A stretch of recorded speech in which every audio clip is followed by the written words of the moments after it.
Tepat 17 Agustus 1945 dahulu, Bapak Proklamator menyampaikan bahwa bangsa Indonesia telah merdeka. Merdeka dari penjajahan Belanda dan Jepang. Hingga akhirnya, kemerdekaan ini kemudian dititipkan kepada kita semua untuk terus diisi dan dijaga.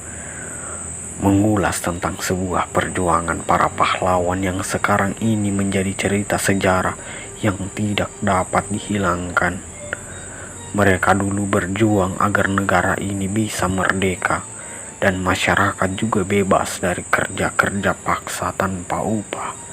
Ya, itu memang benar, sahabat. Selain mereka membebaskan kita dari penjajahan, rupanya pejuang kemerdekaan dahulu menitipkan salah satu pedoman kepada bangsa ini yang dijadikan dasar dalam hidup berbangsa.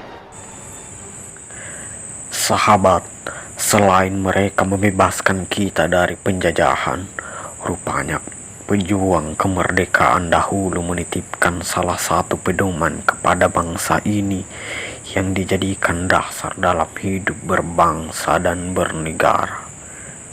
Dasar itu lahir dan diberi nama Pancasila, yang juga dijadikan sebagai simbol bahwa bangsa ini telah merdeka. Sahabat, Pancasila hadir sebagai pondasi negara ini. Jika kita menyamakan dengan manusia, mungkin Pancasila telah menua. Syukur kita, di usianya yang saat ini masuk ke 76, Pancasila masih terlihat begitu kuat dan mayoritas bangsa ini masih terus memandang bahwa Pancasila adalah bagian paling penting bagi negara ini. Mungkin karena Pancasila disebut dasar terbentuknya negara ini. Indonesia adalah Pancasila dan Pancasila adalah Indonesia. Artinya, jika ada yang bertanya tentang Indonesia, maka mereka akan mengingat terlebih dahulu adalah Pancasila. Sama halnya ketika bertanya Pancasila, maka mereka akan mengingat lebih dahulu adalah Indonesia. Pancasila dan Indonesia, kedua objek ini dikenal sebagai salah satu bagian daripada Indonesia, dan itu dikenal ke seluruh penjuru. Ada yang memandang bahwa Pancasila begitu cocok dengan negara Indonesia. Ada juga yang heran, Indonesia kok damai di tengah banyaknya perbedaan. Nah, itulah Pancasila.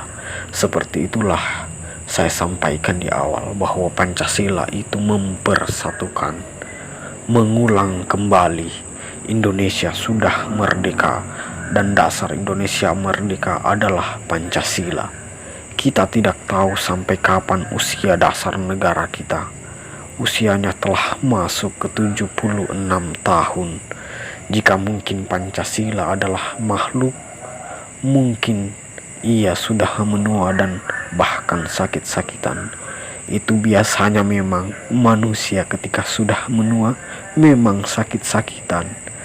Misalkan manusia Pancasila meninggal, apakah kita akan tetap merdeka? Itu pertanyaan kepada kita seluruh bangsa Indonesia. Saya terus mengamati kondisi bangsa dalam bernegara saat ini. Mohon maaf, saya beranggapan bahwa Pancasila sedang sakit-sakitan. Mungkin karena banyak ideologi yang berusaha menggantikan sebagai penerusnya. Kini Pancasila diserang karena dianggap menentang ideologi yang dipahami oleh mereka. Karena anggapan tersebut, hingga sekarang mereka tak mau teriak merdeka dan tak hormat kepada merah putih yang juga menjadi simbol negara ini. Kita maklumi, sebab itu cara pandang berbeda, dan tentu kita harus tetap menyatu karena Indonesia. Hanya saja sangat terasa aneh, bukan?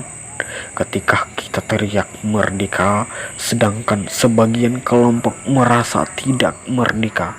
Apakah karena mereka masih merasa terjajah? Ya, di negara kita memang segala sesuatu berdasar dengan hukum, tapi kan tetap aktivitas pokok tidak dilarang. Lalu, merdeka itu di mana? Apakah terjajah secara ideologi? Mereka juga tidak dilarang. Lalu di mana mereka tidak merdeka?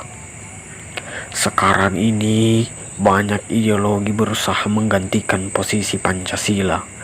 Ada yang berpandangan bahwa Pancasila tidak ada dalam agama. Ada pula yang berpandangan bahwa Pancasila itu haram.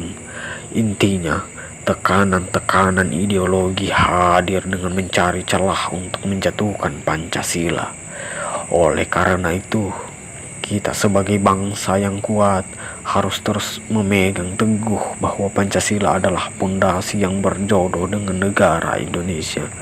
Dengan begitu, Pancasila akan tetap kuat sampai generasi ribuan tahun. Mari merawat Pancasila. Selamat hari ulang tahun kemerdekaan Republik Indonesia ke-76. Merdeka, merdeka, merdeka.